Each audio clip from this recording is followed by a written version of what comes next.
3-4 వారాలే gap ఉన్నది, నేను ఒక నెల కన్నా నేను ఎక్కువ స్పేర్ చేయలేను నా భూమి అనుకున్నప్పుడు మీరు ఈ పెసర కానీ, పిల్లి పెసర కానీ, ఇలా మినుము కానీ ఇట్లాంటి పంటలు వేసుకోవచ్చు.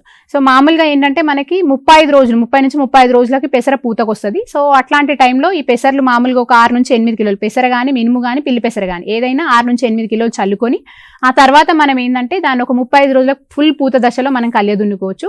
వర్షాలు కనుక లేట్ అయితే ఒక 2-3 క్వింటల్ పెసర్లు కానీ, మినుములు ఏరుకొని ఆ తర్వాత కలియదున్నుకున్నా కూడా 3 టన్నుల పచ్చి రొట్టె అనేది ఒక ఎకరాకి భూమిలోకి మనకి 3-4 టన్నులు అనేది భూమిలోకి లభ్యతంలోకి వస్తుంది.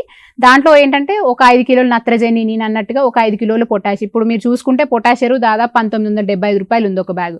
సో మీకు ఈజీగా మీరు ఒక పెసర వేసేసుకుంటే కూడా ఒక టన్నుకి 5 కిలోలు అంటే మీరు ఇప్పుడు దాదాపు 3-4 టన్నులు వేస్తున్నారు అంటే 15-20 కిలోల పొటాష్ భూమికి ఆల్రెడీ మీరు పచ్చి రొట్టె ద్వారా ఇస్తున్నారు. సో రైతులు ఆలోచించాల్సింది ఏంటంటే ఇట్లాంటి చిన్న చిన్న టెక్నిక్స్ అవలంబించుకొని కూడా మనం ఏంటంటే ఈ ఖర్చును అనేది తగ్గించుకుంటూ అధిక దిగుబడులు పొందొచ్చు.